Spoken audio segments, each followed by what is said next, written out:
What's up, everybody? It's your man, Anthony Walker. I forgot to put this little thing at the bottom of the screen, but y'all probably know who I am by now. In fact, I'm going to type it in as we speak. I'm Anthony Walker. You are a mess. Of Sherdog.com. Welcome to the trenches. Man, I'm feeling like trash right now, but got to do what we got to do to provide some content. So here it is. This is the trenches. This is a live chat. Here we go. Is that it? Oh my God. The overlay didn't come. You know what? We're skipping the overlay today. The overlay doesn't matter. Should I take mine off in solidarity? You know what? I appreciate the loyalty there, sir.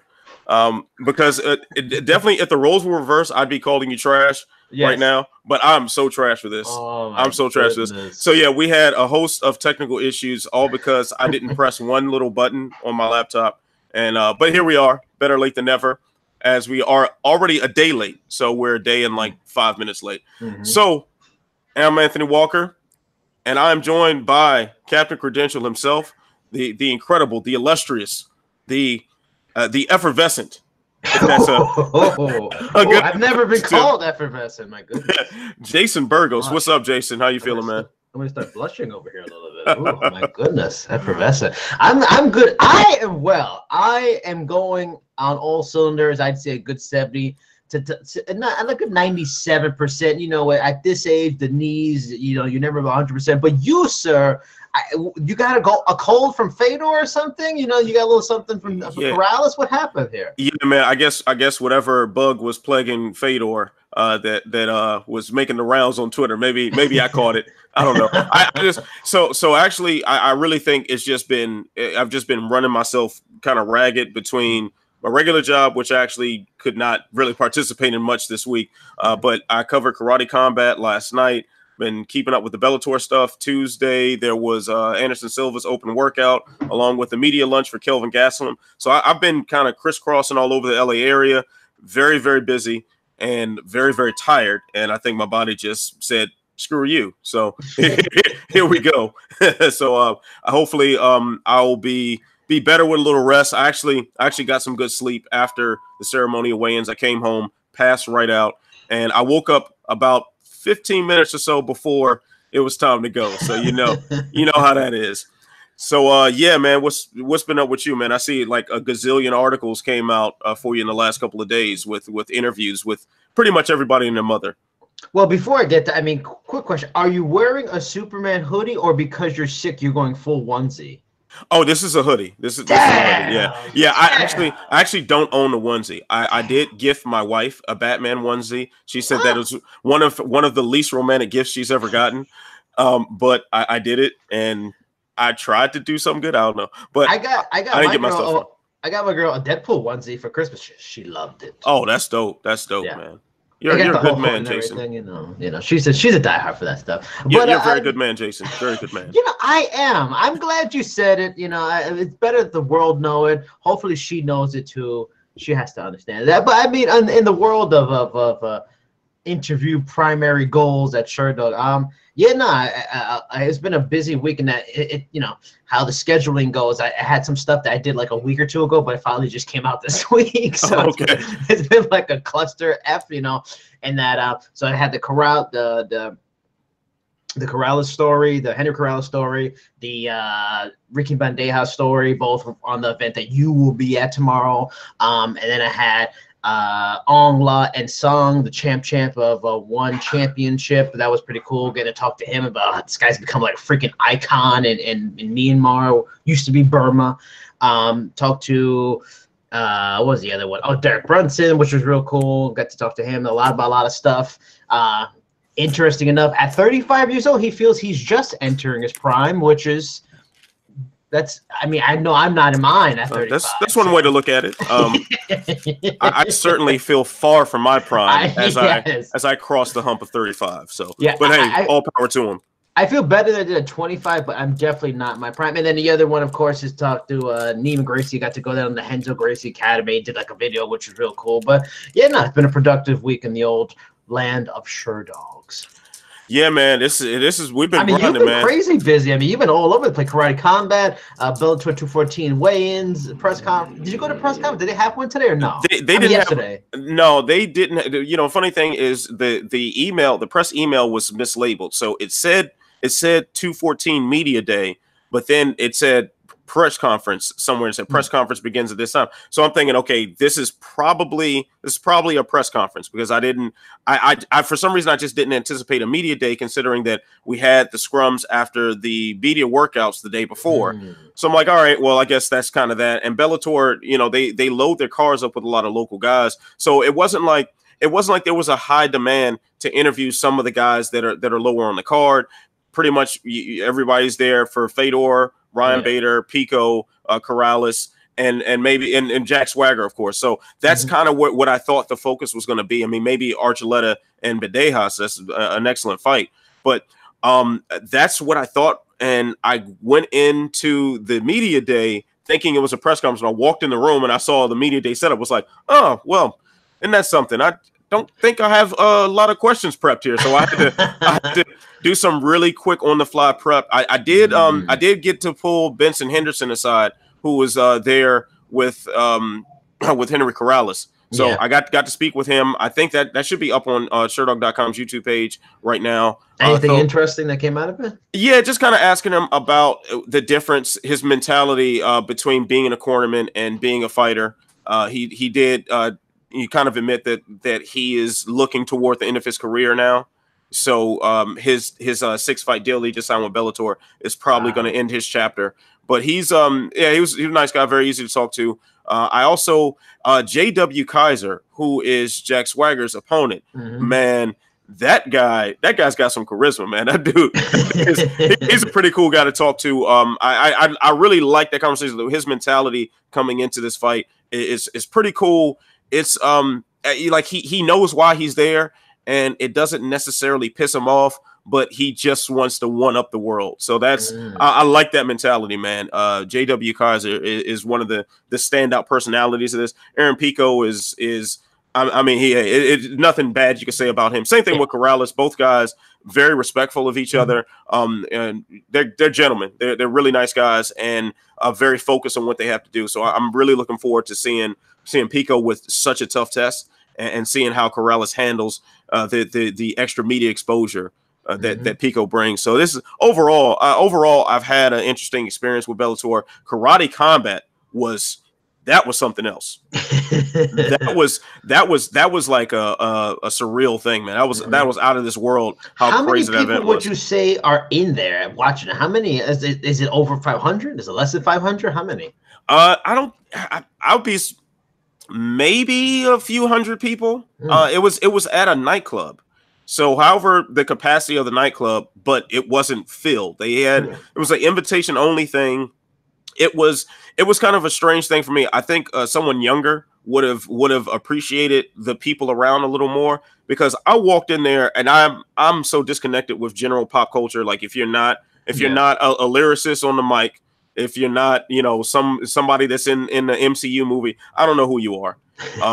And I kind of don't care. I don't care to know, but yeah. So it's like whatever. But you walk in the door, and it clearly felt like a lot of rich, influential, and what's the other word I'm looking for? I guess famous people. And there was one guy, man, who had like this red feather coat. He had to be famous because regular people don't dress like that. It was definitely like I'm famous and I have way too much money that I spend it on dumb shit like red feather coats. Is an invitation like you don't pay, or they invite you and then you pay? Like, don't these people pay for it? It was just Karate Combat wanted them to be there to make it a happening. Did you feel like that's kind of what I got, because there were people there who looked like they wouldn't care about a fight at all. It ends up becoming more of like almost like a networking event than anything else. It's like the fights are there, obviously, and people are watching it, but it's definitely not made for the live experience. It's like a gathering of influential people, and it's like Lionheart. That's kind of what it felt like. Right. It felt like rich folks that paid some guys who can fight a lot of money to jump in the pit and beat the hell out of each other, and we'll have some cocktails while we're here. That was the feel I got from it. And it was a very unique event. Definitely saw some notable people. Talked to Mauro Ranallo for a little bit. He showed up. My buddy Shane Faison from Fight Tips was in the building.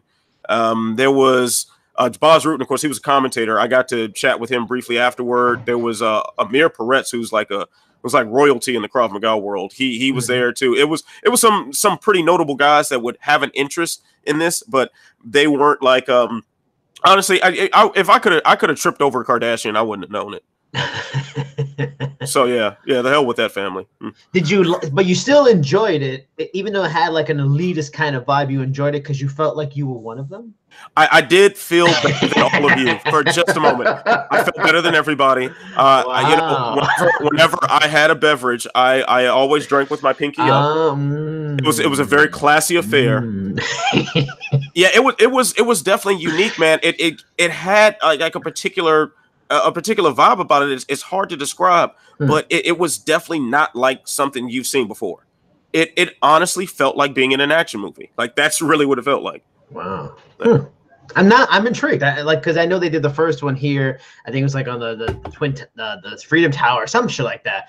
And I didn't get to go to. Now I really want to go to this thing. I'm dying to see what it's like in person. Yeah, I definitely would recommend that you go. The PR staff there treated me very well. It was a nice event. I finally got the results email. So I was asked to write a results email. However, the way things are set up, it's very difficult to, for at least from where I was standing for most of it, to see all the action clear enough to really give a good summary.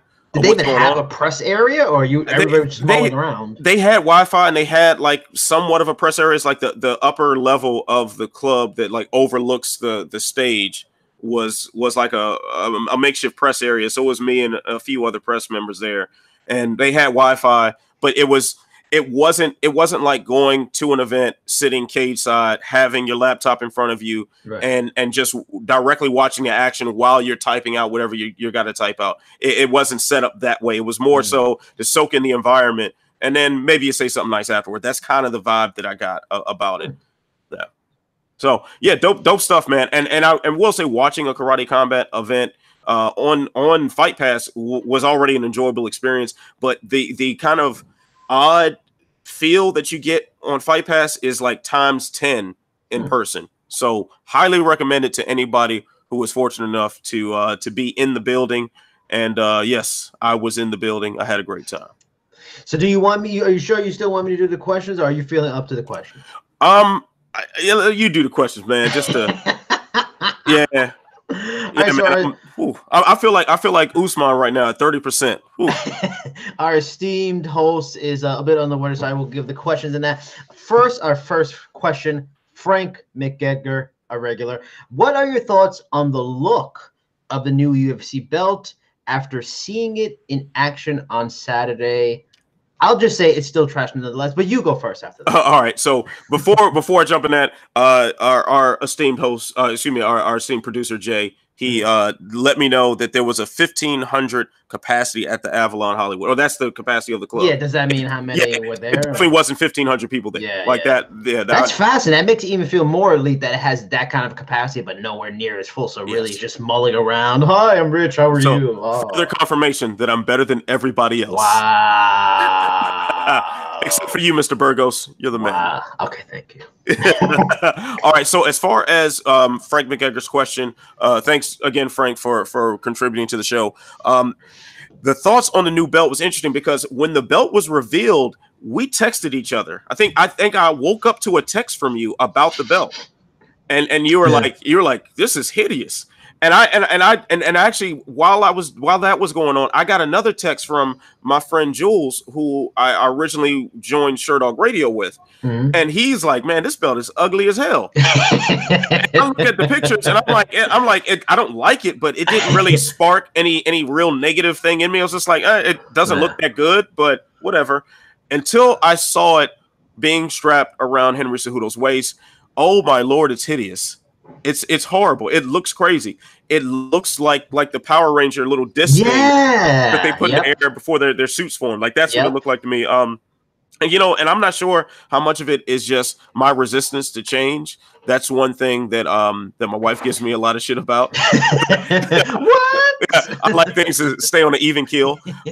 So maybe I have some sort of attachment to the prior belt because it's been around for so long. It's essentially the belt that I became an MMA fan watching. But this one is it's just ugly, bro. It just don't look good, man. It's like the weird design. It's like it almost has like a robotic feel to it, and that's Yes. really what feels strange, man. I do like the touch of having the having like the rubies to signify the title defenses. I like that idea. But they're probably just trying to save money by not making a new belt every time. That's probably what it is, man. Exactly. Because they definitely had to have some discount at the belt factory for the last one. They probably had like a bulk order, and they were just throwing them things out to anybody. No. But I wonder how long will it take for Kobe Covington to buy a replica? How long will it take for Chael Sonnen to get a replica? Like the guys who will walk around with the belt that isn't actually the belt. How long will it take for them? Like they probably already ordered it. The shipment's on the way. So I'm actually looking forward to seeing if Kobe Covington brings a new belt the next time he fights. But would it be so Colby though to still bring the old belt and kind of become like the weird champion of the people that don't like the new belt? Like he just brings his old belt and he's like, this is the better belt, this is the real belt, some kind of nonsense like that. Yeah, like he could say like this belt is rooted in history, and he could say something like that, man. He's trying to turn the heel train around. We'll see how that works for him. I don't know if he can right that ship just yet. I mean, the thing looks like it from some kind of B or A- level sci-fi movies from the 80s, and it's like an intergalactic title that is won in Jupiter. It looks crazy. The ruby thing, I'm so on.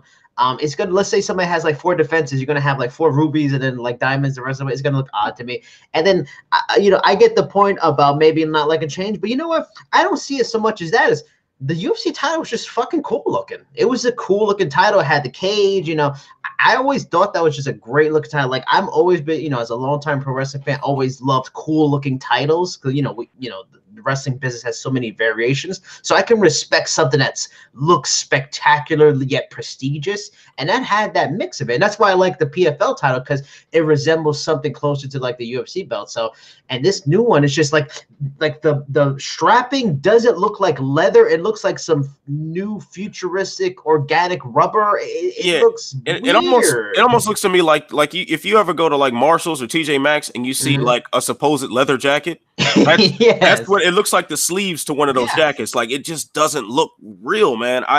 I'm not a big fan, and I know some people kind of turned around once they saw the belt sitting on the podium at the post-fight presser, or they saw it strapped to Cejudo's waist. And hey, more power to you. This is all subjective anyway, but I just think it's hideous, man. I don't like it. I'm sure it's one of those things where I don't like it, but I don't really care enough.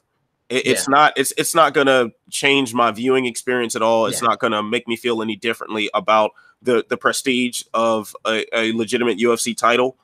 So hey, there it is. It's just ugly, and we've seen plenty of ugly belts in combat sports. So just add this to the list. What's also weird, it's just it was kind of like an unnecessary, along the lines of it wasn't bad anyway. It was fine. Like it just like, oh, we're in a deal with ESPN, so we're gonna have a new title, like that weird kind of sale, like selling this new thing, and like, oh, we're doing this new.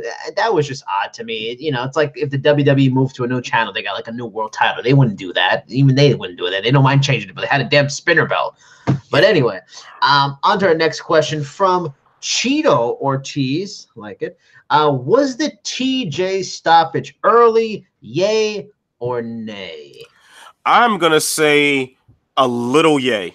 A little. Very little. So little, in fact, that I think it was a decent enough stoppage. I don't quite see what the outrage is here. I mean, if you're TJ Dillashaw, I get it. Like, he slaved like a fool to get down to 125. Probably sacrificed a lot of good meals along the way. Sacrifice a nice cold cup of water when he wanted it, leading into that weight cut. So I get that. I get that that he feels slighted, and he's a fighter, man. He wants to go out on his shield. That is why they need to be protected from themselves. So when you have a guy who is getting his head caved in by shot after shot after shot. He's already fallen twice. He's scrambling to get a single leg. Oh, by the way, Henry Cejudo was a gold medal, a gold medalist in Olympic wrestling. Mm-hmm. Like, do you really think that desperation single leg was going to save the day? I don't. I really don't. So TJ is going to be a fighter. So he's gonna say, hey, I want to be dead before there's an issue about the stoppage. But that's not how we safely run this sport. I'd much rather err on the side of caution when you have a guy getting his head blasted in the way he was. And make no mistake, his head was getting blasted in. It wasn't like he was getting hit with pity pads. He was getting hit with very accurate, very well delivered shots. And Cejudo was not going to let up. If this fight continued, what would have happened? Like someone, if you say anything other than he was going to get his head continually caved in a little more, I'm sorry, I don't know what you were watching. Yeah, and you nailed it too. And that going for that single leg was probably the worst decision. He like every time I watched it, it's like, damn man, like probably should have just fell to his back. You know, if he would have gone on top, it is what it is. But yeah, going for that desperation single leg just was undoing it. As a person who was there, finally got on press row for a UFC event.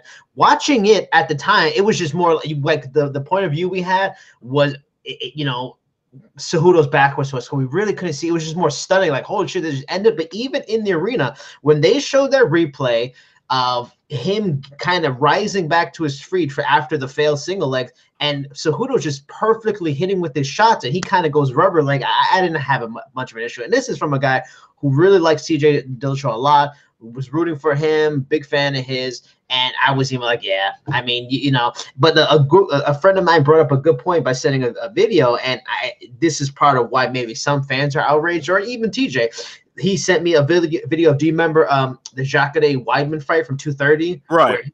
I mean, and this Weidman was like looking up with a glaze look on his face, and this guy Mergliata was still letting it go. And then Jacare had to like, hey, come on, what, you know, so to see the inconsistency, I can understand why fans are annoyed, because one, that fight went on longer than it is. If you're going to look at that and put it mixed in with all the possibilities of what you can do as a ref, to have a super fight with two amazing talents end so quickly when a guy is stumbled, you know, I get it. But even in the arena, I thought it was a fairly okay stoppage. I had too much of a beef. You nailed it, fighter safety. So I'm going to say nay. It was probably the right thing to do.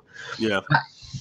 Now moving on to Frank McEdgar again, doubling up Mr. McEdgar. I think he's trying to come for Europe One's crown. I know, Europe, bro. You're in the forum. What's going on? We need come on, Europe. I mean, last week you said the 125 division. Who's you?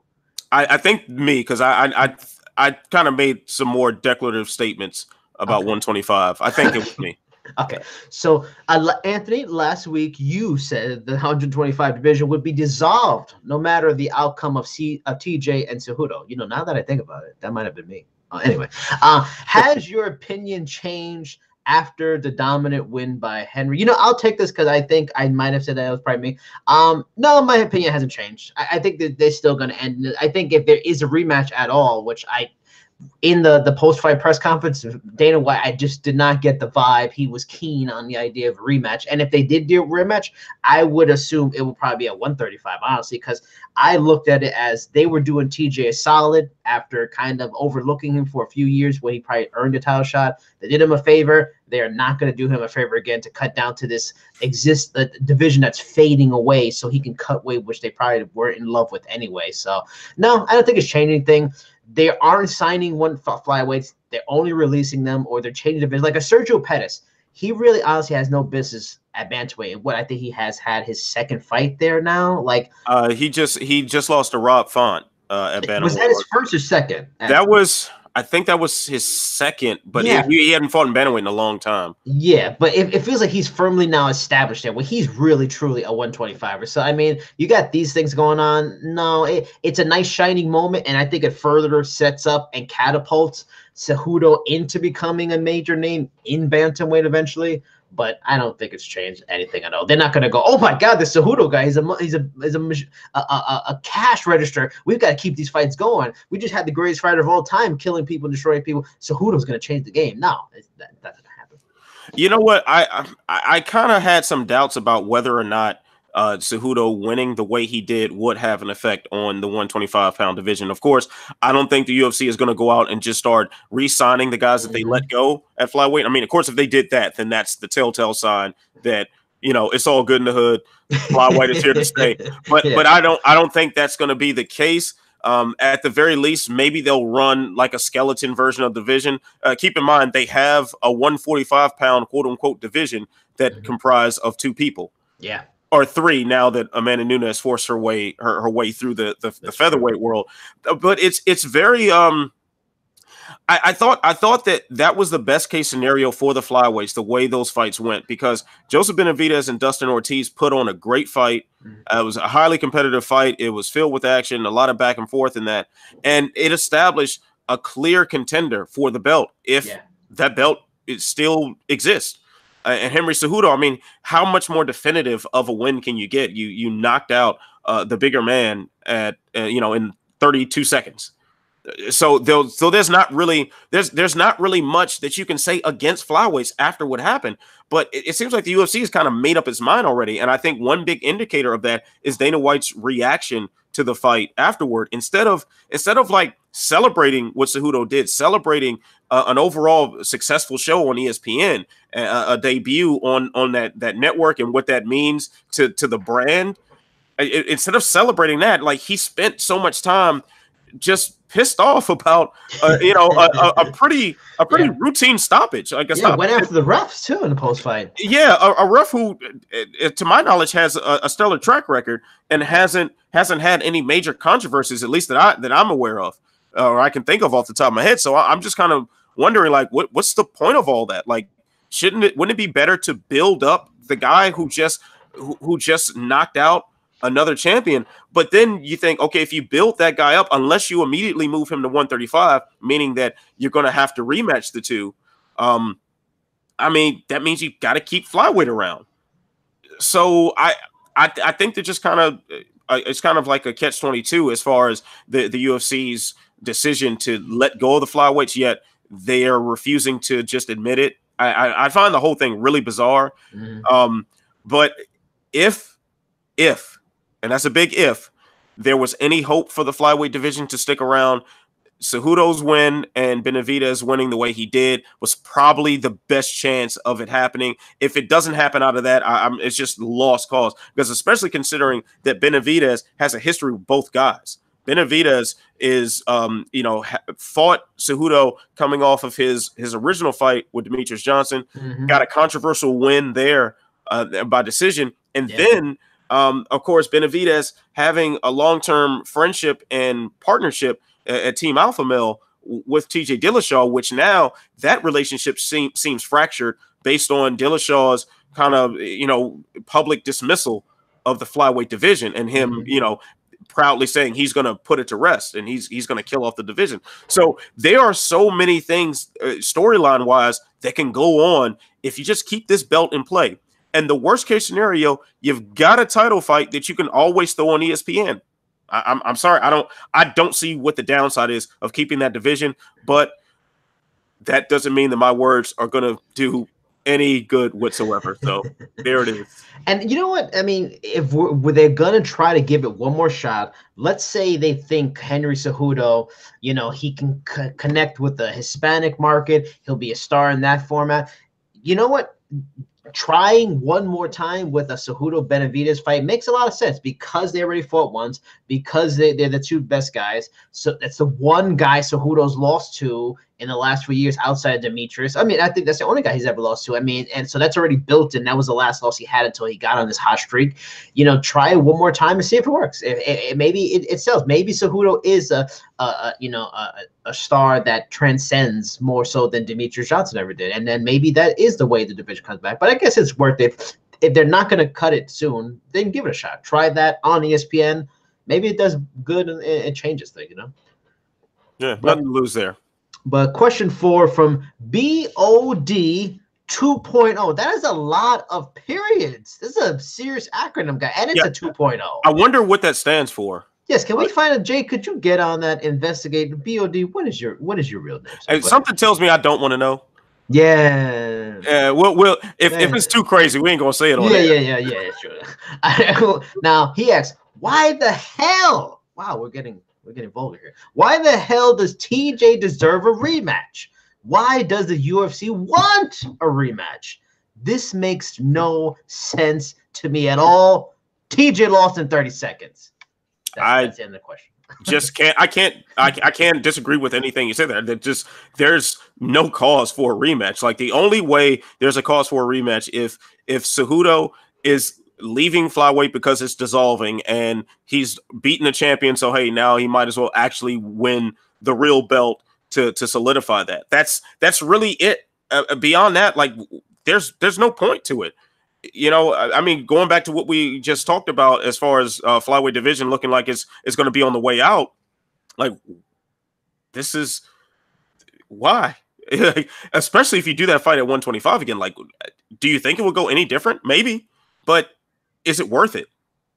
Especially considering the crop of guys at bantamweight right now who deserve a title shot. Yes, I mean, Rafael Assunção and Marlon Moraes should not be rematching right now. One of them should be in a title fight. Probably, I would prefer Assunção, but one of those guys should be fighting Dillashaw. So I don't, anything outside of that, I'm not interested in right now. Joseph Benavidez should be rematching Henry Cejudo for that belt. Anything outside of that, I'm sorry, like, this doesn't make sense to me. So, you know, this UFC's infatuation with these immediate rematches, and of course the rumors are bubbling up more about the potential of Conor and Khabib rematching immediately. Like, once this Nevada thing is cleared up, and we'll get more in depth with that later. I don't understand it, because it's so much meat on the bones with these rematches, but you gotta let it build up some more. Let these things build up. So when you have the perfect opportunity for an immediate rematch that makes sense, Demetrius Johnson versus Henry Cejudo 3 was the fight that universally I think everybody wanted to see after UFC 227, and they scrapped that in favor of trading DJ to ONE FC or ONE Championship for Ben Askren and just letting him go, and now just trying to kill off this division. They have sabotaged this rematch thing so much. I mean, the Cain Velasquez and JDS trilogy happened too quick. You know, and by the third fight, the whole brand was devalued. And this is kind of the territory we're starting to get to, where you're just going to run these things into the ground. At least with Nunes and Cyborg, you've got like if there was an immediate rematch there, Cyborg hasn't lost for like 33 years or whatever it is, and like Nunes forced away in the division, and there's no one else to fight because it's only two other people at featherweight. So I get that, but aside from that, when you have a crop of contenders, why do the immediate rematch? And as much as I respect TJ Dillashaw, as much as I'm entertained by him, and as much as he is still one of the best fighters walking the face of the earth, an immediate rematch makes zero sense for either party involved. You know, I got to say, for all the heat the UFC takes with their matchmaking of late, and some of it they really deserve, honestly, you know, BOD, I don't really think this is at all on them. The only person, unless there's stories that I missed, the only person really clamoring for a rematch is just TJ. You know, Henry Cejudo wants it if it's for his chance at champ, but he's not dying to make a rematch in the division. You know, Dana seemed very non-committal. I think Dana probably realized, like, he even in the back of his own mind knows these immediate rematches and these super fight things kind of need to tail off a little bit here. We need to get back to bread and butter, guys just defending their titles. That's why I think he was despite his frustration, felt TJ, you know, maybe got shafted. He wasn't going, yeah, it makes sense. I don't know. I see it. You know, I think it's right. No, he wasn't saying any of that. He was like, well, we'll see. We'll think about it. Despite being upset and going after the New York ref, he was like, we'll see. We'll think about it. We'll look in a week. So he's not going to do it. So, I mean, in the end, I don't think it's going to happen. For everything you said, TJ needs to defend, especially after bitching for so long fairly that he didn't get a shot when he should have. He needs to go defend a title. So Cejudo Benavidez makes too much sense. Yeah, I don't think it's gonna happen. This whole situation, the UFC painted themselves in a corner, and this is what I'm like. Now, I don't think it's any secret that, and I don't think I'm breaking any news by saying that TJ Dillashaw was the guy they wanted to win. that seems to be where the energy seemed to be going toward, if you ask me. So he went against that. Cejudo went against the plan. The plan was for Dillashaw to kill off this division. Yes, that was the plan. Or symbolically kill it off. That was the plan. He was supposed to go in there, win that fight, have that belt, vacate it, division dissolves, he goes back up to 135, business as usual. But now they've painted themselves in a corner to where if you dissolve flyweight, you have a guy who's going to now fight at bantamweight who just knocked out the champion. The champion can't realistically move on when the guy who knocked him out is in the same division. Yep. That just will not work. And while sporting integrity has not been the priority in the Endeavor era of the UFC, even that's a stretch. Even that is a hard sell. That is a stretch of the imagination to believe that makes any sense, shape, or form, especially when you're left with a guy like a Sun Sal who should be next in line and has been passed over for title shots several times over already. I think they just painted themselves in a corner, and it's going to take some sort of deviation from the original plan to get things back on track. All right, completely agree. Now, question 5 from Only Here for Attachments. Only Here for Attachments. I like it. Have interim belts and double champs done irreparable damage to UFC titles and the way fans perceive them? It's a good question. I like that. Yeah, very good question. And I think I wouldn't say it's completely irreparable, but it definitely takes some time to get over with. Like the way Conor McGregor kind of stormed through 145, knocked out this dominant supernatural force in Jose Aldo, and then just left. It left that division in a lot of disarray for a little while, and just now it's getting back on track with Max Holloway firmly establishing himself as a champion that's worth paying attention to. That seems, and especially with him finishing off Aldo 2 times in a row, that it just solidifies, okay, he belongs here. That if McGregor were still at 145, you'd have question marks of where that fight would go. So it doesn't destroy it forever, but it takes a little time. And we're kind of at this weird phase through several divisions where interim titles and champs have kind of muddied the waters a bit. I mean, just a couple of weeks ago, we were questioning what's the point of Colby Covington having an interim title if now it doesn't mean anything and Kamaru Usman is fighting Woodley. So there's all these things that just bring up these question marks that distract us from the action in the cage, that distract us from what really matters. And that is a very difficult thing to come back from, but it takes such a gargantuan effort to go totally against the movement that they've been going at lately to get things back on the right track. Yeah, I mean, it's staying the titles a little bit. I don't think it's done too much. Interim titles, I don't have too much of a beef with, in that they're always going to be there, and they serve a purpose if used correctly. They were perfectly used when a guy like Randy Couture was trying to leave and go to another federation. I mean, another league or promotion. Or it fits when someone's injured, like a Cain Velasquez, but completely deserving of not being stripped, and you want to hold off. It has a good purpose. The thing that's, I think, the double champ has really hurt the titles in a way that they've lost some value, but again, they'll be fine. To me, the greater damage has been to the notion of super fights. Super fights should be a special, unique, rare, once every few years kind of thing, like GSP and BJ Penn was, Stipe and Daniel Cormier. The super fight was either going to be 2 good fighters from 2 different divisions, they just fight in the middle somewhere. Fine, no problem. Forrest Griffin, Anderson Silva. That's a fun fight. Former champions, they meet, has no bearing on the division. Or guys that completely clean out the divisions and there's just nowhere else to go but to each other. That's been damaged with these champs, Conor leaving, going up and down, Cejudo going up and down, TJ going up. That's the greater thing to me, that as a fan and as a journalist has been hurt and lost a lot of value.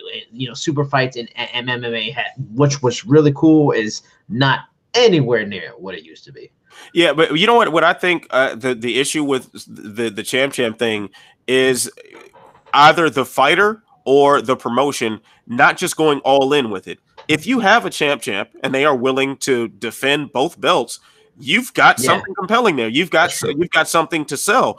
But that seems to not be what they want to do. I mean, in the case of Conor McGregor, he obviously had other things on his mind, and he left the sport and he did what he did. More proud to him because he made a boatload of money in the process. But with with someone like Daniel Cormier, where they have a lot of question marks as to reintroducing the light heavyweight title. He at least gave lip service to the idea of coming back down to 205 and defending that belt. But they seem to be so quick to strip somebody when they have two belts. And then by stripping somebody, you devalue the champion that's next in line for that belt. Of course, with Cormier and Jones, that's a different scenario because of their intertwined history. But really, you're devaluing that other division now too by stripping the rightful champion. So if you've got a guy willing to defend both belts, hey, let him do it. Let him do it. Now, if it proves to be too much, which that is a tough ask of anybody, but hey, that's the position they put themselves in. That's what they asked for. So let them live that life if that's the life that they choose to live. Because hey, it is something compelling to sell. It may be tough on the body, but that's what they wanted. So give it to them. Now, question 6. You're not going to believe this. Who's question 6? Is that Europe 1? No. Oh, who's Frank McEdgar again? Frank McEdgar. Oh man. Oh my God. This Going guy. with the triple. Hitting the triple. All right, it's time, man. It's Kung Fu Bao. Kung Fu Bao. Wow, Frank, great job tonight. Who was the saltier? I always like when saltier can get into a question. Who was the saltier fighter on Saturday? Adrian Broner or TJ Dillashaw? I did not see the Broner fight, so I think you did. You take this one. Yes, please allow me to answer this one. Yeah, Adrian Broner all the way. Like there's not. I not did a question see about the interview. Oh, with Jim Gray. Yes, I did see that, which was fantastic. So that was dreadful, man. That was dreadful. I tell you what, Adrian Broner gonna Broner. He is himself, and wow, he's himself. What the hell, man? I just like, as far as what happened with TJ Dillashaw, it's like he definitely was like, hey, I want to go out on my shield. Like he wants his corpse to be laid out in the middle of the cage before the fight is stopped. I get it. Okay. Broner, on the other hand, kind of chose not to fight. Like he like roller skated for the majority of that fight, and aside from landing a few good check hooks here and there, like he didn't really offer up anything. Like I am very, very surprised that he or his corner, because his corner was giving him some horrible, horrible advice between rounds and telling him he won rounds where he literally threw like 4 punches. You just no, that's kind of not how that works. Like I understand, and and like the Wonder Boy Thompson, Darren Till fight, and Fury and Wilder, and Condit Diaz. We've seen a lot of fights where there's one guy who's backpedaling through most of it. He's landing effective counter strikes, and you've got a controversial decision as a result. Like that is totally understandable. But if the other guy isn't throwing anything back, there's nothing. He's not giving you anything to judge. Like, you don't win fights by not throwing a punch. That's no, Bronner, no. you didn't win. Like, you didn't win. Yeah. And no, the hood does not have your back on this, bro. Like, no. Like, the memes that came out as soon as Bronner said this for the hood and them, all that. As soon as he said that, the memes were hilarious. Bronner has been disowned by like every hood across the U.S. and rightfully so, man. You can't put that on the hood. Sorry, no, Bronner, no. You know what? It matters on what you're looking at for Salter. Now, if you look at just nonsense, Bronner all day, I would say possibly TJ might have been saltier in that this guy was crying a little bit. If you're crying a little bit, that's some salt. I mean, you literally have the salt in the eyes a little bit. But you know what? In the end, Bronner's just ridiculous. At least saltiness from TJ had some reason. At least you could say, quick, stoppage by the ref, should have had another chance, all this work, whatever. Bronner, from everything you said and everything you talked about, just seemed absolutely out of his fucking mind. But you know what? To talk about this, I interviewed Lewis Taylor, PFL champion middleweight, yesterday. And as I was transcribing the interview, a lot of great points. He had this great point, and I tweeted it, and I wanted to read it again for the people that maybe didn't see it. Yeah, I caught that tweet, yeah. Now, in context, he was talking about the new season started, but also I was asking him about activism in Chicago now that he's won his million and nonsense, all that stuff. But now his quote is this: "Now, as I make this 2019 run at PFL, I think there will be a lot more support, a lot more eyes, and I think Chicago will stand behind me as one of their own, especially when they see the difference between me and people who they already support. Say like an Adrian Broner. Clowns like Adrian Broner, you let these people represent us, and these are the heroes for the younger generation, and we don't need that. We have an uphill battle already. When you say you're doing it for the hood, it should mean uplifting yourself, getting yourself out of the hood and giving the hood something to be proud of, not another thug on screen." My Lord, poetry. Yeah. Poetry from Lewis Taylor. I mean, just nailed it. I think that's all I can really even say on Adrian Broner and this topic. Yeah, I don't have anything positive, remotely positive to say about this, and Lewis Taylor put it a lot more eloquently than I could have, so. Yeah. All right. Now, question number 7 from Yojimbo. See, Yojimbo, I remember this guy was calling you Yohimbo for some reason. Hey, that's because it took way too long for me to get corrected. He thought you were Spanish, like Jose Yohimbo. I really thought, like, is Spanish or is this Espanol or is this Japanese? I didn't know. So there it is. Yojimbo, how mad is Dana White after his pet project? Greg Hardy loses his debut by DQ. And then Cejudo stonewalls Dana's efforts to kill and bury the 125-pound division. Anthony, what are you thinking? How mad was Dana White that night? He seemed just a tad bit upset. I would say he was a little bothered.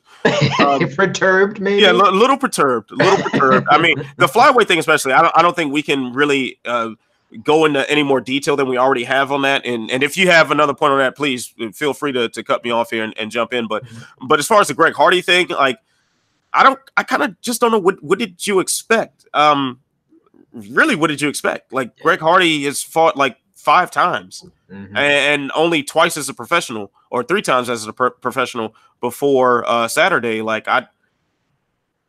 he's not good. It's that simple. He's not good. So you're not going to have a good fight typically. I mean, he can get better, but to put him in a co-main event spot just didn't make any sense, other than the fact that his name was Greg Hardy and it's ESPN, and that's really it. So whatever, man. You got something to say on that one? I think I go with perturbed, fairly bothered, annoyed. Yeah, they seem to be, because he automatically came quickly out and defended Greg Hardy on. It didn't really judge or give any points about his performance much at all in the fight. I think even if he did, it was probably positive, and he just chalked it up, as I tweeted that night, rookie mistake and stuff like that. So he has to be annoyed, because not only, but you know what? I don't know, maybe so because if he would have gotten there and knocked the F out, then it would have been like, geez. But he had an illegal knee in a fight that he was winning more than not, and he probably might have won anyway. Who knows? But I guess the illegal knee almost saves him at least one more shot to try to hype him up and stuff like that. And the Dillashaw stuff. But you know what? He's probably annoyed at some plans, but I'm sure he'll see the bright side, because there's always a chance to make money out of everything. So he'll probably just see the bright side of another Greg Hardy hyped fight, and Cejudo maybe being his Latin American star. So, I mean, that's probably the likely things coming from it. Next question from Kung Fu Z. Did we buy into the A-level athlete hype too much with Hardy? I'll take this. I don't think we brought, me personally, I wasn't looking at him as, Greg Hardy, NFL star, super athlete. The guy was knocking people out. He's a big, hugely muscular, Francis Ngannou physically looking kind of guy who's just knocking people the fuck out. And that's going to get attention no matter what. It just so happens that he's a former NFL Pro Bowler with some serious transgressions outside of the cage. But I mean, he was a big, strong, and imposing looking heavyweight and was knocking people out. So the hype got him to the main event from his name. But I don't know. I think there's still, I'm curious because early tomorrow morning, I'm going to interview Dean Thomas, and Dean Thomas is his coach. He was in his corner. He's in his corner for ATT. So I'm curious to ask him certain questions about that and his belief and what he sees in him, all these kind of things. So I'll have more on that later. But I think there's still possibilities. The guy is a high level athlete. So I don't know. Stupid mistake. We'll guess we'll see. I think the jury's still out at this point. I don't think that we bought into any false hype as far as his skills as an athlete. He was one of the best players in the NFL not too long ago. Mm-hmm. And being one of the best players in the NFL means that you are an otherworldly level of athleticism that typically doesn't make it to mixed martial arts because you can make a lot more money elsewhere. Yeah. So to have a guy who made the Pro Bowl, like keep in mind, like there's a lot of attention has been given to Matt Mitrione playing in the NFL, Brendan Schaub, who was that? Eric Anders played for Alabama, right? And there's a lot. OSP, in fact, was Tennessee, for Tennessee, but apparently he never actually saw the field. So this is kind of what we're left over with as far as football guys who come into mixed martial arts. They typically did not succeed in football beyond a certain level. So like Brendan Schaub was not a standout player in the NFL. Granted, he made a lot more money than standout fighters because NFL pays a lot better. Same thing with Matt Mitrione. They weren't these Pro Bowl level football players. However, they turned into very good mixed martial artists in a very short amount of time because that athleticism was something that they could rely on. So I don't think it's crazy to look at someone like Greg Hardy, despite his past, his past like not being the issue here, but him as an athlete and being like, wow, that's some top level stuff that you can expect much sooner than you could if you threw a guy like myself or you in there, because we're not these high caliber athletes. Right.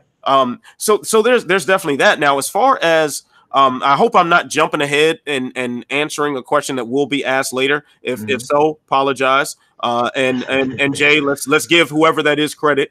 So we'll just read the question anyway.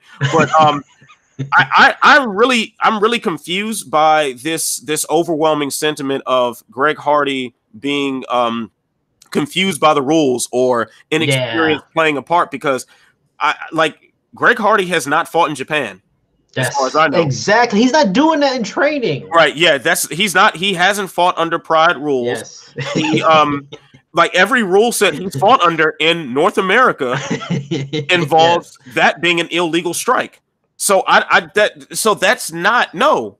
If you ask my uneducated opinion, which nobody did, but I'm gonna give it anyway, is that what you have is, at least it appears to me that it was a guy who lost his temper in there and he made a mistake. That's what it sounded like to me. Now all the outrage, all the outcry on social media about this, in comparison to his past, I think it makes a lot of sense. If you have a guy who was previously charged with some really heinous crimes, domestic violence and beating up his girlfriend and throwing her on a couch full with guns or something to that effect, losing his temper and doing something that bad, and now he loses his temper and does something bad. I'm sorry, I don't think those two things are totally unrelated. Now, of course, there have been plenty of fighters who have, in the heat of the moment, done something that they should not have and performed illegal moves. I'm infamously, I should say, Michael Bisping kneeing, who was that? George, what was his last name? I can't remember. He kneed him in the head when he was down. He spit at his Jorge Rivera. Jorge Rivera, yeah. Rivera, yeah. So it's Jorge, it's not George. Yes, sorry, Mr. Burgos. If his name was Tyrone, I would have pronounced it correctly. So, but Jorge Rivera was a victim of Michael Bisping losing his temper. Yeah. So we've seen Eddie Alvarez genuinely look like in the heat of the moment, kneeing Dustin Poirier in the head, and that ended their first fight prematurely. So these things have happened, but when you've got a guy who has an established pattern of behavior that's very well documented, and then his behavior as he joined the Cowboys after being cut from the Panthers was similar, just mismanagement of your talents. I'm sorry, they're not unrelated. While he definitely can grow from this, and I'm not saying this is the person he's going to be forever. Maybe he has changed. He just didn't show it Saturday night.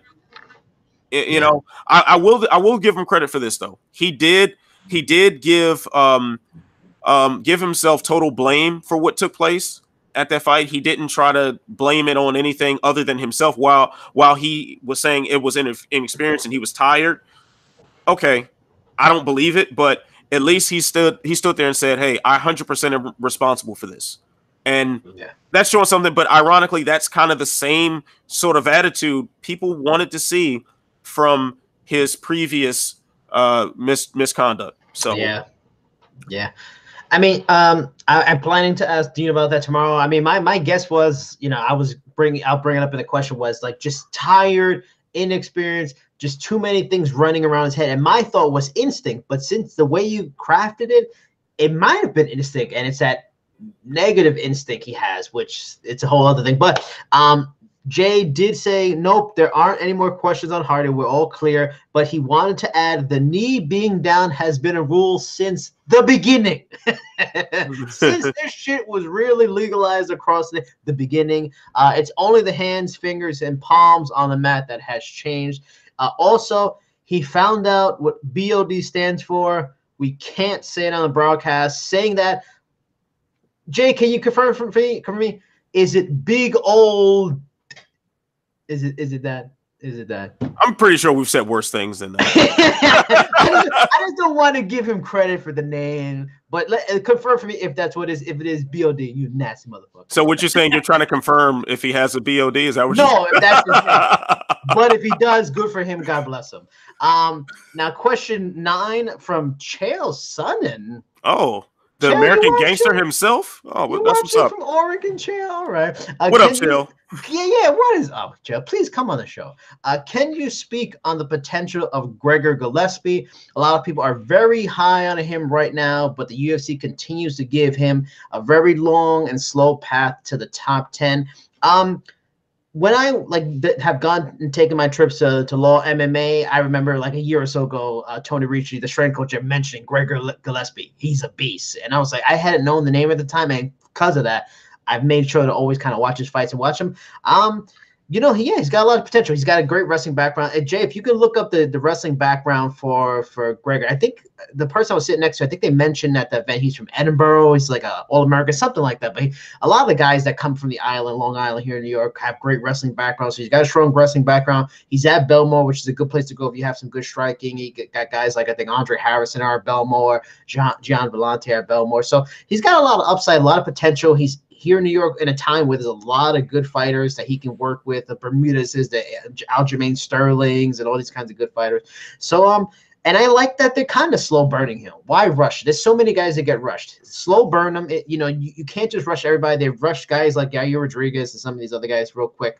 Let them slow burn, let them build up, and maybe with continued experience and confidence, he becomes like a superstar in the division and a really top-level fighter out of New York, which I'm always for. So he has a good upside, and we are getting to see him develop slowly, which is always nice for a change, Yeah, I agree with that, man. I don't see why you want to rush him. Lightweight is crowded enough.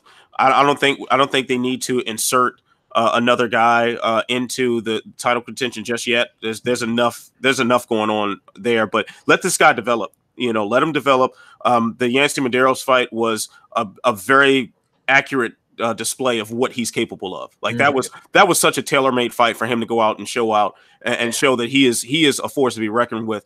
The only gripe I really have about the UFC's treatment of Gregor Gillespie is that they don't seem to have a way to just market him. He's a unique personality. And I think that should be what showcase, man. Let this guy, because he, I've never been more interesting in fishing in my life. He's an entertaining guy to listen to, and he's just such a standout personality that, man, I think there are alternative routes you can go to get this guy popular, to at least increase his exposure to the rest of the world, and maybe open some doors that other fighters can't. That I think that would probably be the only thing that I would say the UFC has gotten wrong with him, but they have plenty of time to right that ship. Yeah, I agree 1,000%. And Jay just added for us, Gillespie did wrestle Edinburgh. I was lucky enough to sit next to a woman who was at her first UFC as first, but she actually was working for USA Wrestling there because of Cejudo and stuff like that. So she was right. Wrestled Edinburgh University, 4-time Division I All-American, and won a national championship in 2007. School record with 152 wins and a win percentage of 0.917.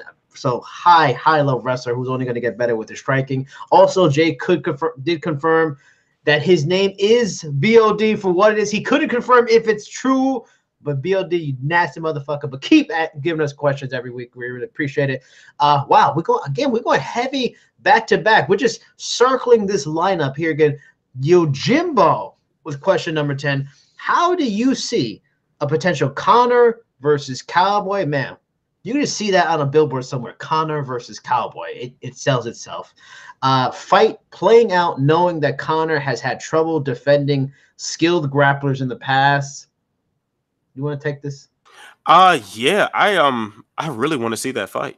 I really want to see that fight. And I like the tone you had. You're like, I really want to see that. Yeah, like, you went sexy mode. That was interesting. Well, I do what I do, baby. I really just want to see that fight. I mean, I think that's an appropriate fight for both guys. For Cowboy, who's had a very long career, which although he's looking as sharp as ever right now, one day it's going to end.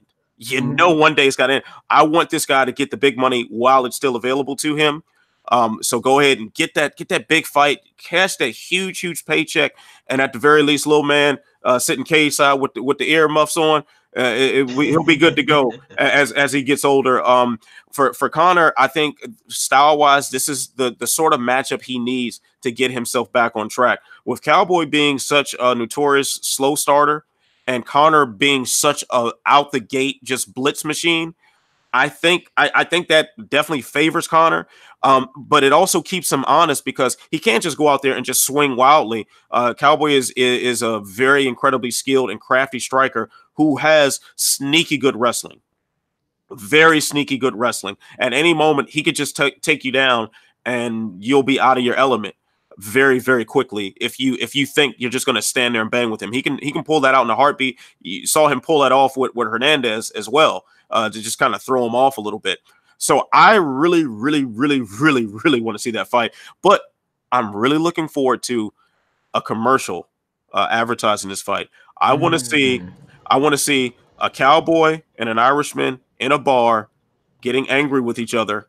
I want to see the Cowboy smash a bottle of Budweiser. And I want to see a bottle of Proper 12 be smashed, and they stand there with shards of glass in their hands, ready to throw down UFC 251 or whatever it is. Let's do it. Book it. That one's for free, guys. That one's for free. Next one's gonna cost you though.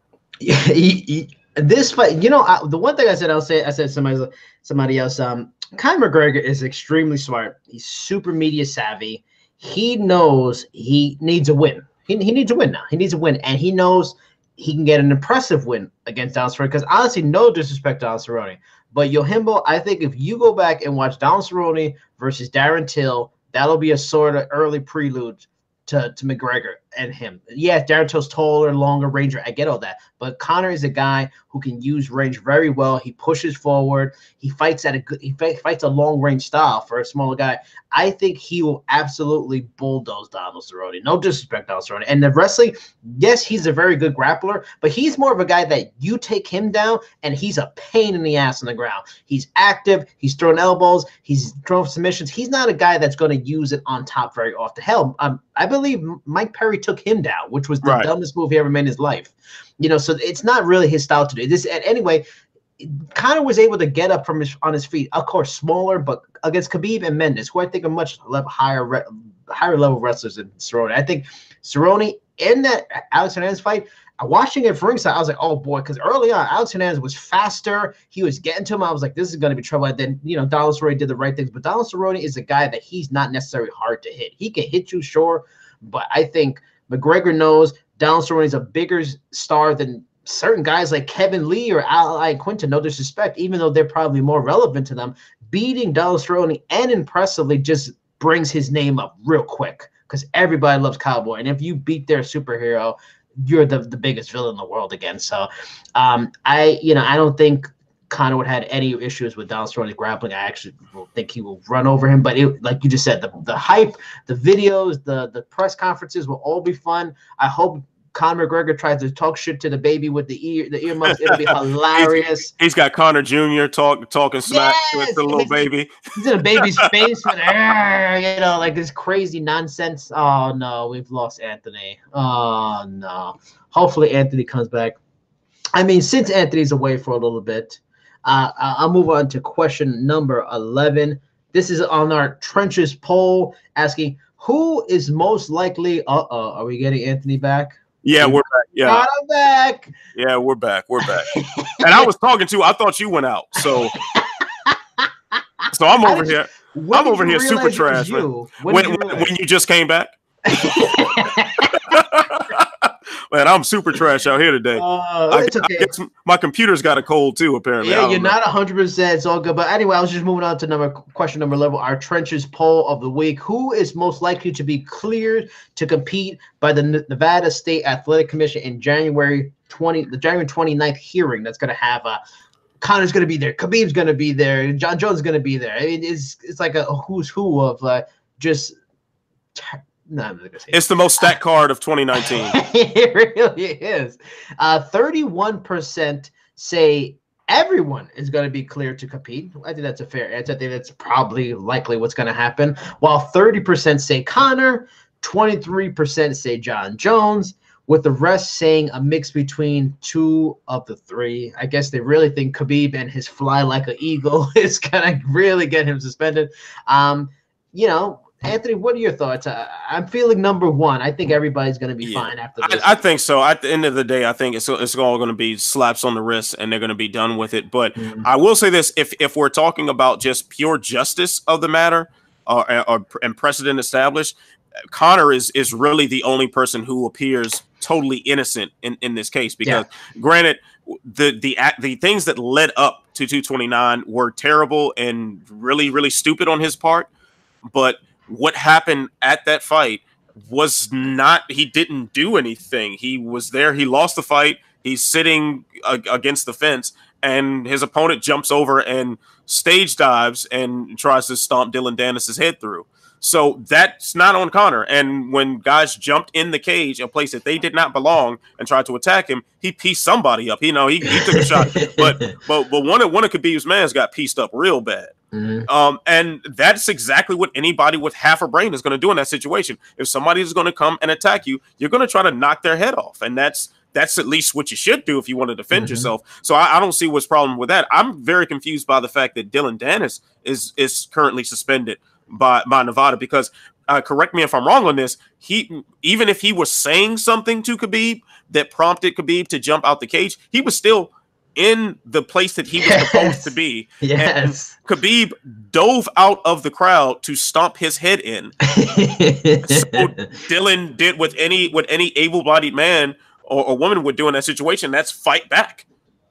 Like that, I don't see any issue with that whatsoever. The John Jones thing, of course, is a lot more complex, and a lot of science things that we simply just don't understand. The scientists that they're quoting for a lot of this stuff, and the officials in USADA, they don't know what's going on. So I seriously doubt the Athletic Commission has the slightest clue, or maybe this would be an opportunity for them to grandstand. I know I've gone on a few rants about their foolishness, and maybe this is another opportunity for them to do that. In fact, with all three names on this docket, it's going to be a show.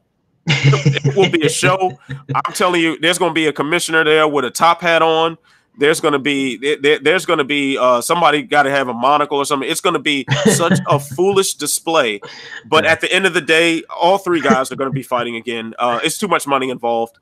And speaking of money, I'm dreading this, and I'm pretty sure that they're going to take a nice sliver of that pay-per-view money that Khabib and Conor drew in for 229. And I know I've gone on a rant about that before. That's still some bullshit. That's terrible. So there it is. I agree. Everything you said 1,000%. I have a bigger question more because one of the people involved with this is Jon Jones.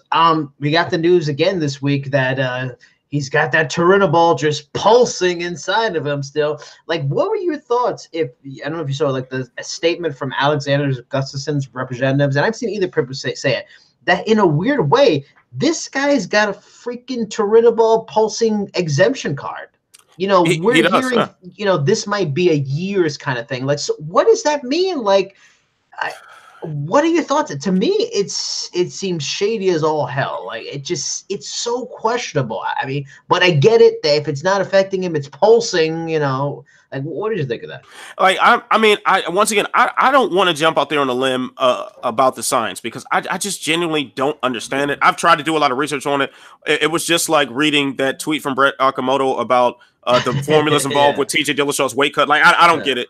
I just stopped trying to understand it. But I will say that it definitely feels strange because we're now in a place where if Jones doesn't test with some trace amount of oral Turinabol in his system, like, then it's time to get a little suspicious. Like, we should expect him to have steroids in his system. And that's a very, very odd place to be when no one quite understands why. At least no one publicly can put on paper and prove beyond a reasonable doubt that this is what's going on.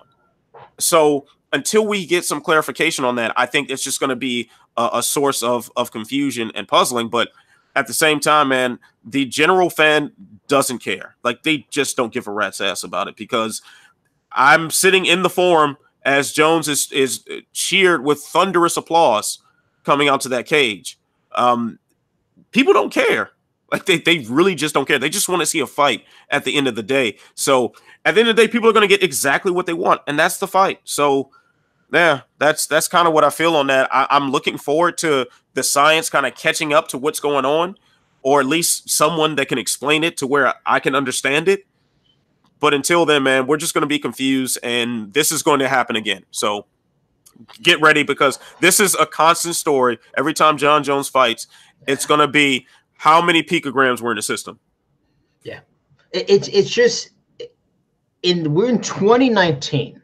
We got, oh man, I forgot what the terminology is. But we got technology where we can fill in DNA gaps on people, and we're starting to grow faces on people. You know, we're doing all these things in science. There's nothing that can flush this damn thing out. They don't know where this is at. How is this Turinabol like the piece of corn in the back of your teeth from popcorn you can't get out?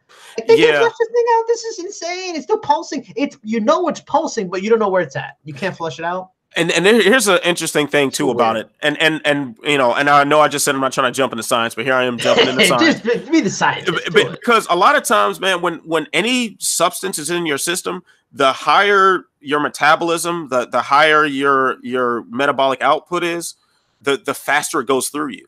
So you can have an elite level athlete like Jon Jones has to have a super ridiculous metabolism. You know, his body, he consumes so much energy throughout a day of training that, like, I don't think too many things can't really just stick around for so much, as far as I know.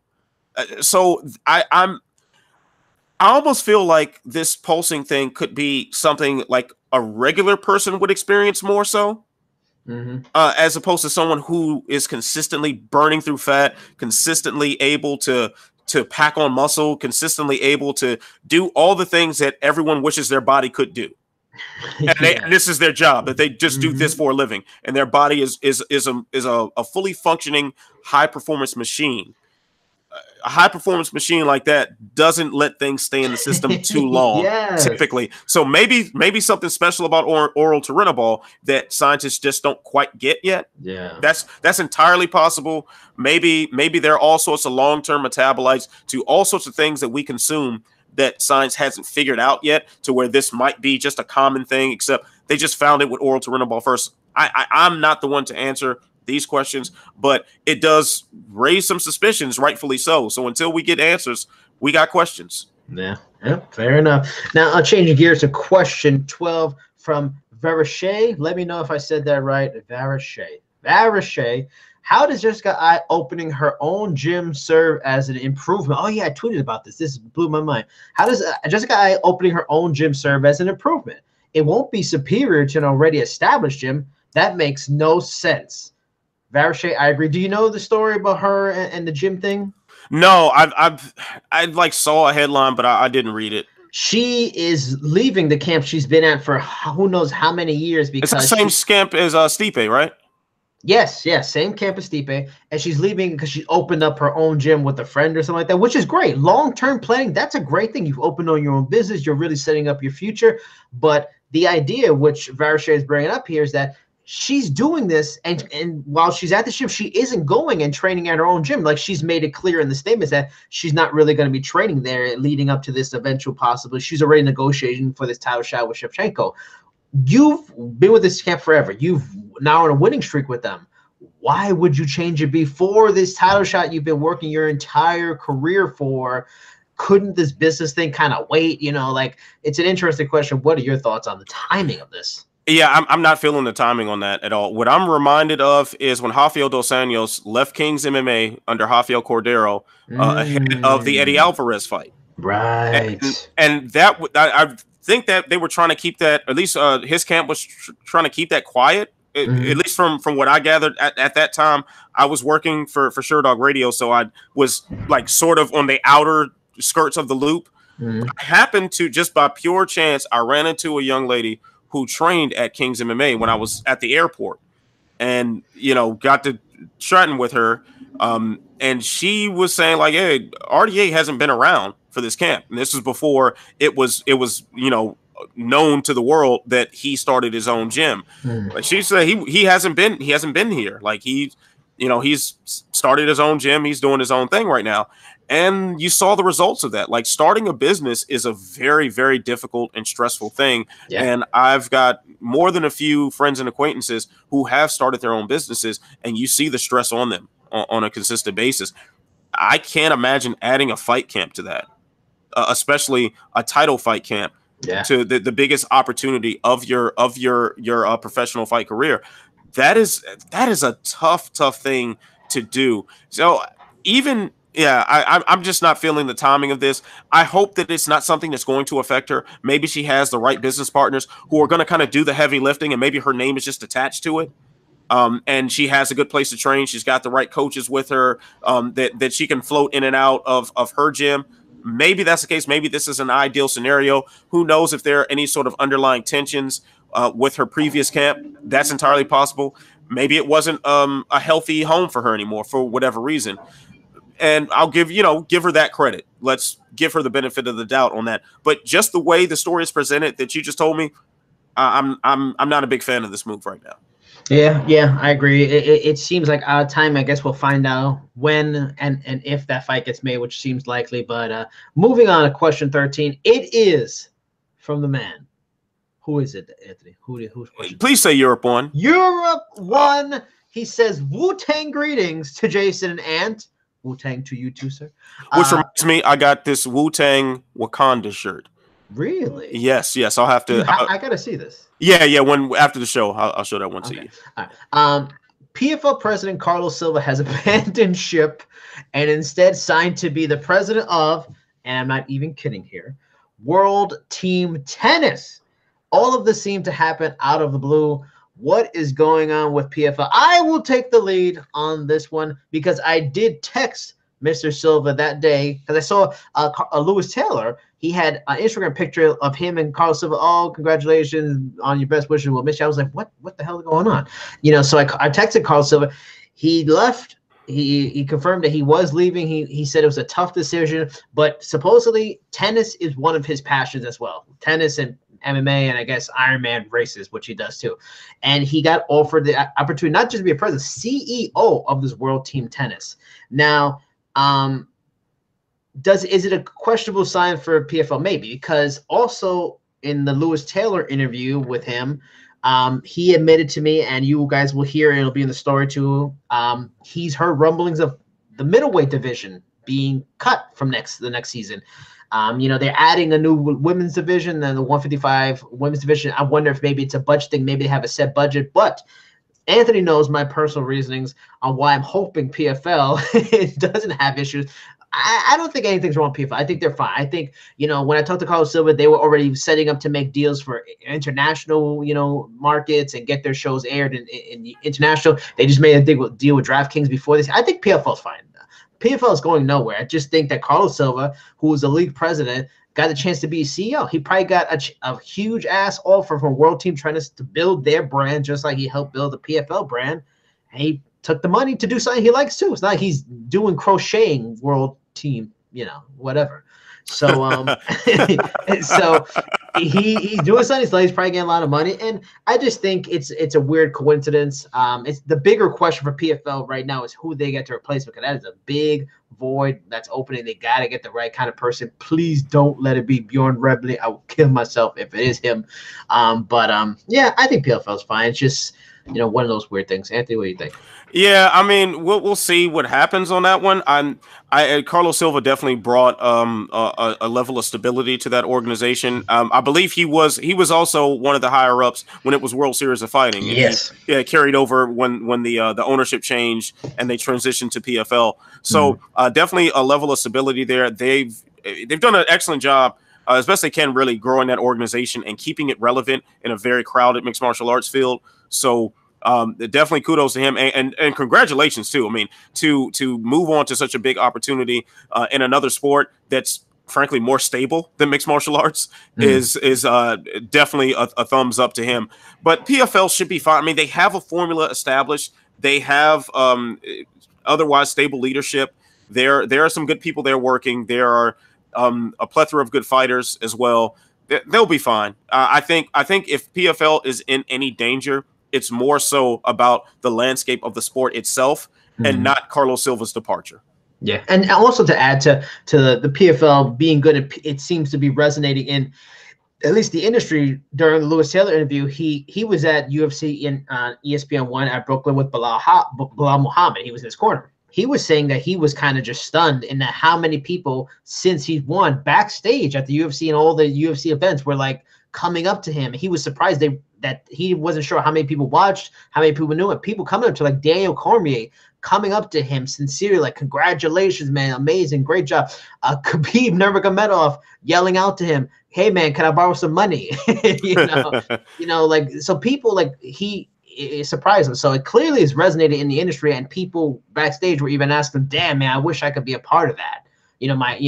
They would be interested in going there. So it's doing fine. It's doing fine for now. But question 14 from Prototype 703, very, very, sci-fi, cyberpunk, 90s anime kind of name. I like it. With an area code from near where I grew up. So that's really? What's up. Yeah, 703 is Northern Virginia. Right. Yeah, PG County represent, Anyway. Nice. All right, Prototype 703. Some consider Fedor a goat. Or it would be the goat. I don't know, whatever. There's no goats out there. But some argue that he and other fighters from Japan were exposed on American soil. What's your view in this argument? Anthony, thoughts? As far as there were definitely fighters that were, exposed on American soil, if you want to use that phrase. Like Shinya Aoki is probably the first guy that comes to mind, because his style of grappling just doesn't seem to translate well to a cage. And then also a lot of guys have complained about coming over from Japan, and the travel affects their body differently, and they just don't physically feel the same. So there's so many different factors. The difference between the cage and the ring, and the rule set as far as knees to a downed opponent and whatnot can change how a guy fights, and that can change the outcome of the fight itself. As far as Fedor, though, I don't think he necessarily got exposed. I mean, he was older and got into some wars, and time catches up to everybody. He's kind of done this remarkable rebrand in the last year or so, but he had his trials and tribulations in Pride. Kevin Randleman did dump him on his head, and he was able to pull out a miraculous victory. He had wars with a lot of guys. He had back and forth fights that he came out on top, but he also came to America and did some really spectacular things. It was, I think yesterday marked the 10-year anniversary of him knocking out Andrei Arlovsky. I'm glad you brought that. I was going to think that was the scariest version of Andrei Arlovsky we ever saw. Right. He dismantled Tim Sylvia under that same banner. He stopped the hype train that was Brett Rogers. He did a lot of things on American soil that were pretty notable, but he ran into guys who just had his number. Fabricio Verdum, that was kind of like almost like a Hail Mary submission, or just a very craftily set up triangle / armbar to get that win. And he played possum, caught Fedor slipping. There it is, got the tap. And oh, by the way, Fabricio Verdum is one of the greatest jiu-jitsu players to ever step foot in mixed martial arts. So there's that. It's not really being exposed. It's just losing to a guy who's that good. Bigfoot Silva, just a superhuman size guy, and fighting Fedor, who, if he were to start today in mixed martial arts, he'd probably be fighting at middleweight. He's not the biggest guy for heavyweight. So he got dominated by a guy who was much bigger and much stronger and has fists like this big. You know what happens. Dan Henderson, one of the greatest of all time. So I don't really think he got exposed. It's just bad matchups, bad timing, time and age catching up to him. But he has the chance to do the serious rebrand if he wins tomorrow. And like if you have questions on fighters that fought in Japan, it's totally granted in that there's a lot of rumors because they have no athletic commissions that a lot of guys were using steroids and stuff like that. One of my first notable interviews of a name was Jeff Munson, like 3 years ago, and he talked about when he was in Pride, he used steroids and stuff like that. But it's just part of the game. They fought good guys and they came over here and they lost. They fought good fighters and you lose. Also, Fedor got older, things like that happened. But I'm gonna name some fighters that made their bones in Japan and came to the U.S. Fabricio Verdum, he went to Pride first. He came, a star in Strikeforce, became a UFC champion. Antonio Nogueira, he got the crap beat out of him by Bob Sapp and some of these guys. He came in here and became UFC champion, beat Randy Couture in the U.S. Gilbert Melendez was in Japan first. Shogun Rua, light heavyweight champion. He was another guy. You look at him, he's probably on some stuff because he got up to a rough start with Forrest Griffin loss, but we all know that was probably more his knees were breaking down, and he's always had issues with knees, but he still became a champion. He was the guy to beat Machida, and I felt he beat him the first time, honestly. Hendo was a star there. He became a legend here. Rampage came here and beat Chuck again. Beat Hendo here. Vanderlei Silva did things. Eddie Alvarez, one of your favorites of all time, made his bones and dream and for a long time.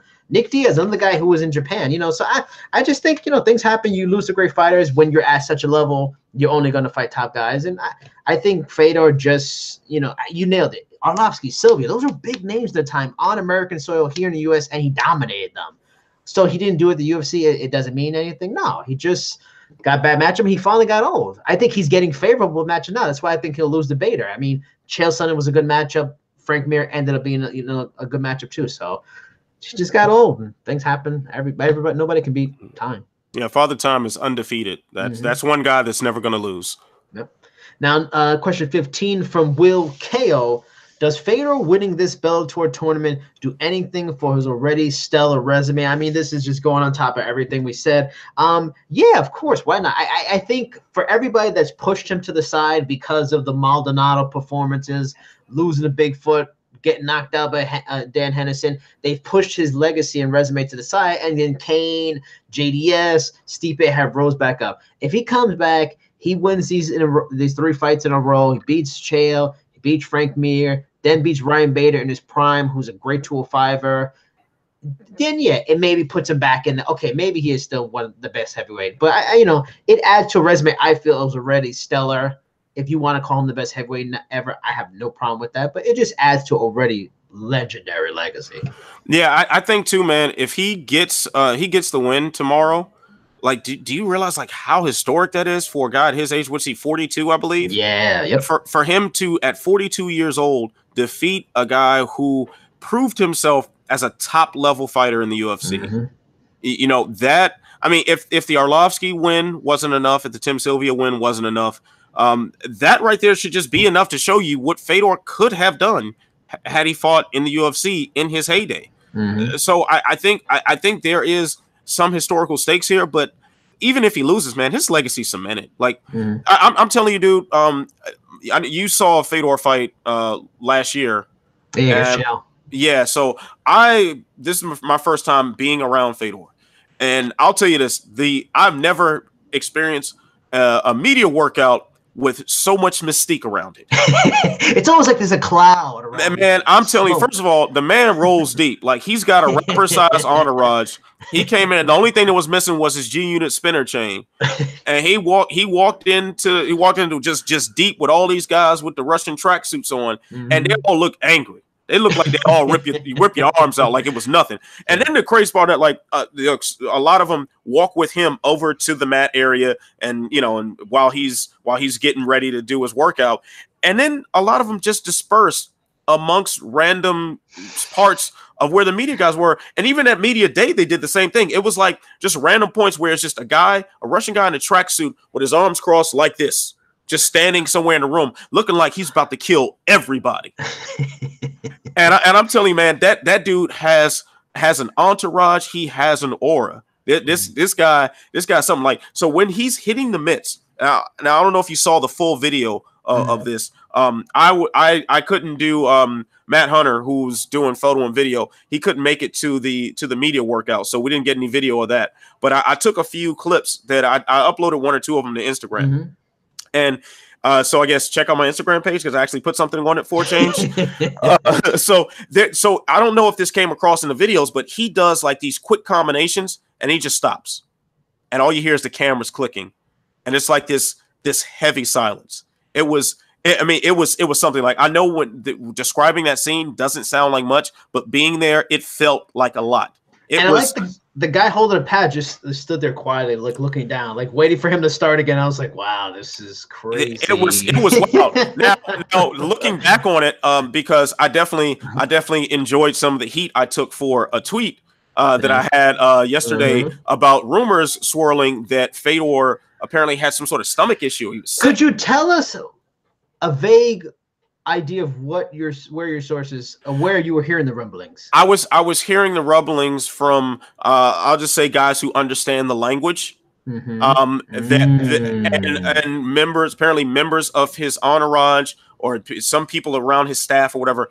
They were overheard saying stuff, and it got around quick. It got around quick. I don't know. Somebody else probably tweeted it out before me. I don't know. I have no idea, but I know what I heard. So okay. I know exactly what I heard. Now, whether that was misdirection, I don't know. It could have been. It could have just been a Planet story just to get people talking. I wouldn't put that past anybody. But I definitely heard that. And looking back with that knowledge makes the open workout kind of lose some of the flavor to it. Like, granted, Fedor was there, but it was like he does. He did like 3 or 4 set combinations. He did maybe 10 reps of each combination, then he stops. Kind of paces back and forth. When I was watching it, it felt like, because I had heard the rumors like a month ago where the fight was possibly in jeopardy, and when he stopped, I was like, is he hurt? Like, it was weird. Yeah, so maybe that was it. And maybe that was it, but that's kind of like the advantage of being Fedor, is that even if you got food poisoning and you're crapping and puking your guts out, it has a mystique about it. Your puke is mystified and glorious to us all. Maybe that's it. I don't know, but it was definitely something to behold. But now looking back on it, maybe that was the case. I don't know. He also was one of the last people to weigh in today. Maybe he, maybe because he rolls with that rapper entourage, he had to get the whole posse downstairs. I don't know.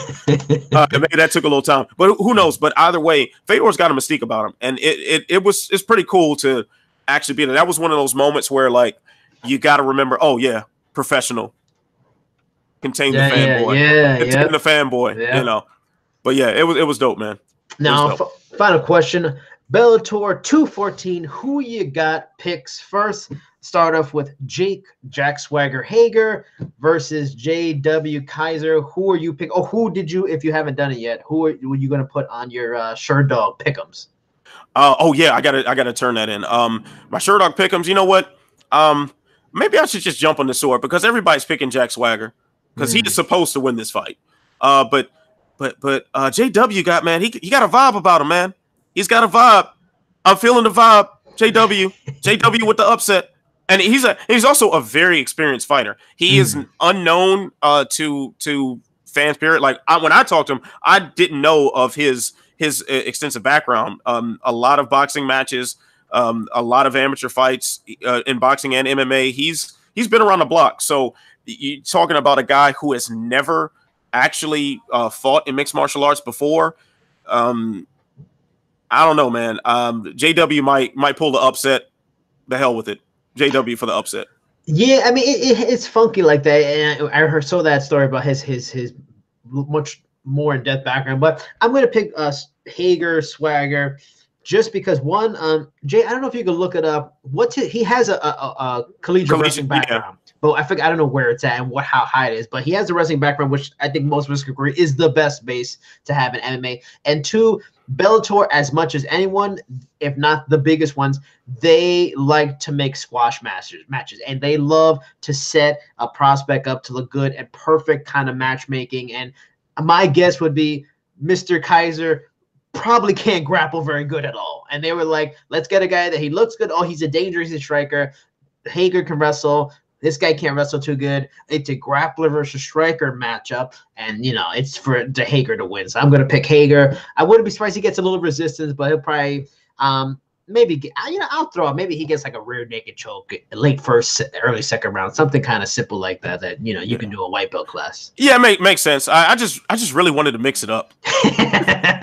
All right, so moving on from that, let's see. We mix it up further. Aaron Pico versus Henry Corrales.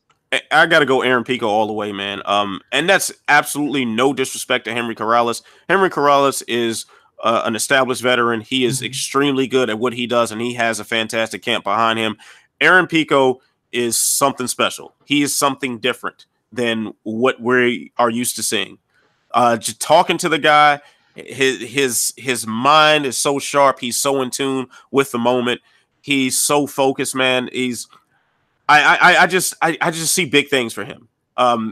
Just genuinely meeting him and talking to him, everything, he greatly impressed me. At 22 years old, man, he's miles and miles beyond my level of intelligence and maturity at 22. 22, I was a moron. I'm still a moron now a lot of times. Aaron Pico's smarter and more mature than me. At 36. So yeah. Aaron Pico, man, I think he's so dangerous in separate areas that you really you really got to come ultra correct to catch that guy slipping. And I think the only danger that we might have is that Pico is kind of hittable still. Yes. He hit him and kind of stunned him a little bit. Yeah, and we saw what happened in his first fight. I mean, Pico has taken a shot or two.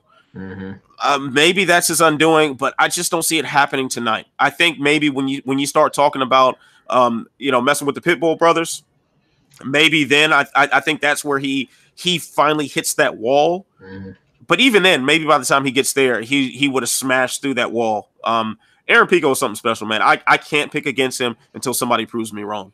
Yeah, he's a amazing kid. I interviewed him before the last fight, before the Higo fight, and just talking to him, like asking him what keeps him grounded so he doesn't become another John Jones type. And he actually has his family help with his day-to-day stuff, and mother, father, brother, so he keeps his family very close. His mother still talks to him like he's the son, and he's not a big deal to her. So that keeps him level-headed. Those are cool things. But yeah, smart kid. I feel he's gonna get a scare put into him. I just think Henry Corrales is very tough, very durable. He's gonna put up some resistance. Wouldn't be surprised. My gut would feel like not that he's the better striker, but he's gonna give him enough resistance that we're finally gonna see that wrestling. That is the reason why he got signed in the first place. Like he's finally gonna use that wrestling on some level.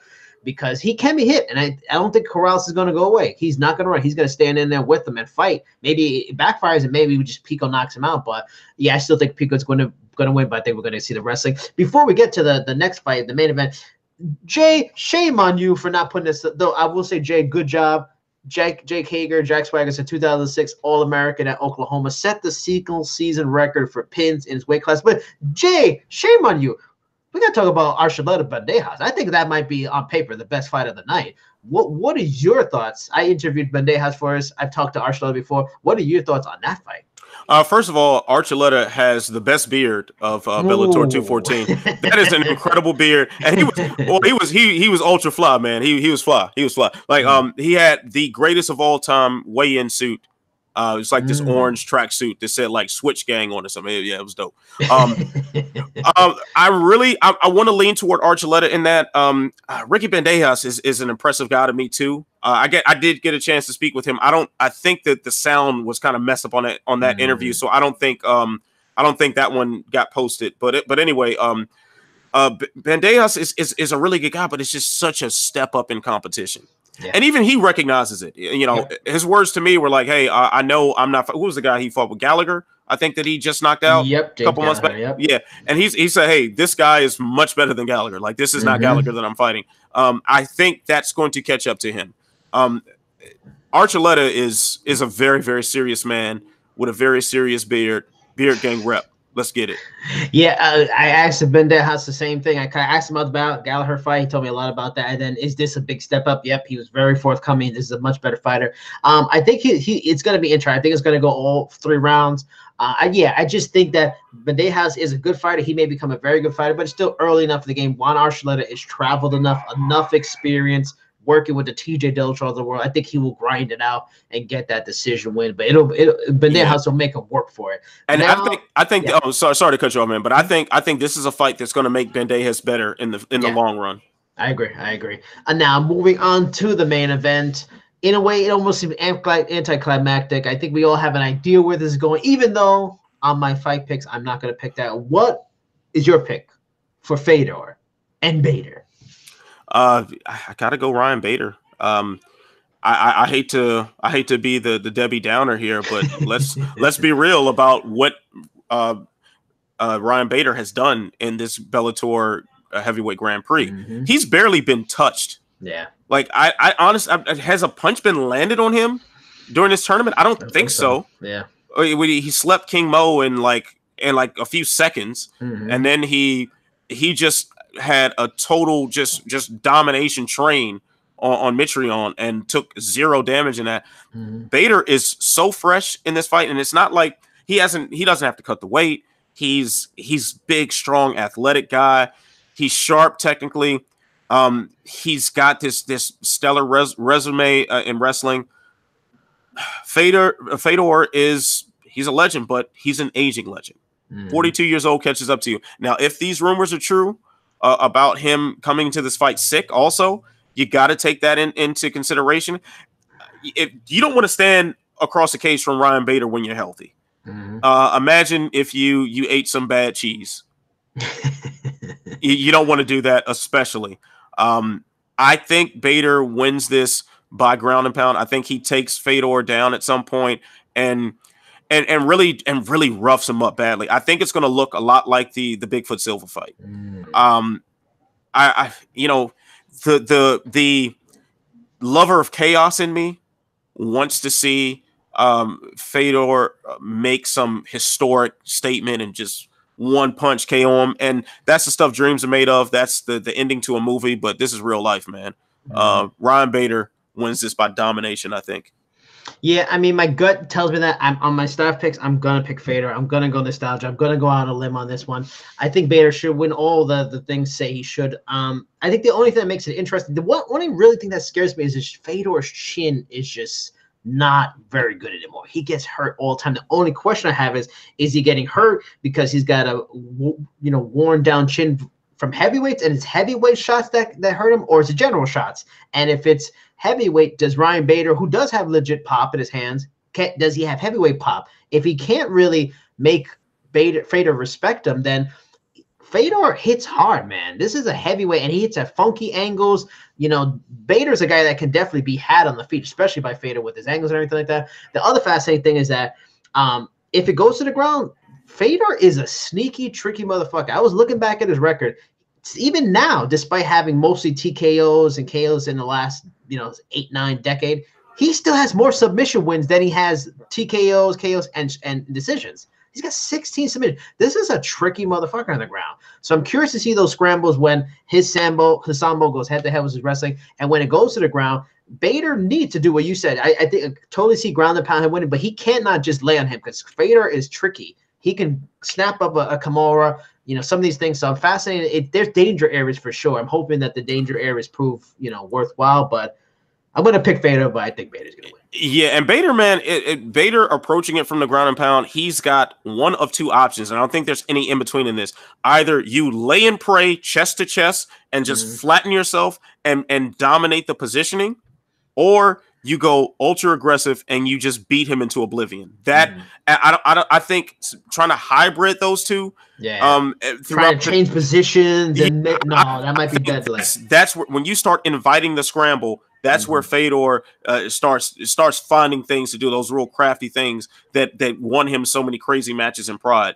But at the same time, man, keep in mind that Ryan Bader has had these bright lights on him before, and he's dropped the ball.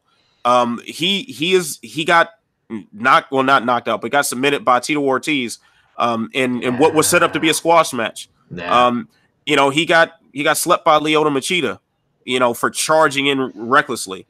If Ryan Bader can keep those instincts down, which I think he will because he's grown so much as a fighter since then, I think he can. I think he should win this fight, and we'll have Bellator's champ. Yeah, no, every company seems to be having their own one nowadays. Jay also added that Fedor hasn't gotten a submission victory since 2008 versus Tim Sylvia. But I get that. But that's just not his style.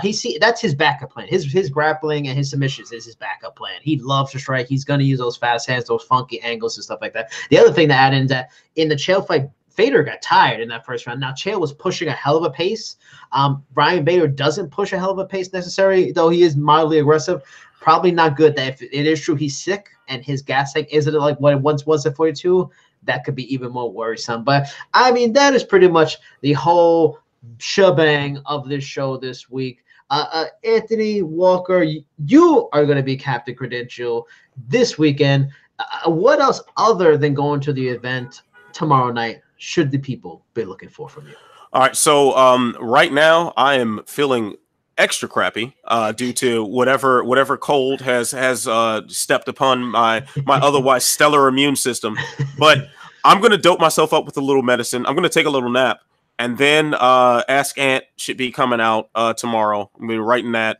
I've got to write something about Karate Combat as the results email was just a little late. So I couldn't quite do that, but I'll put together something about my experience at Karate Combat, probably some sort of hybrid results, just op-ed experience sort of thing. What else we got? Good, Bad, and Ugly, doing that for Bellator 214.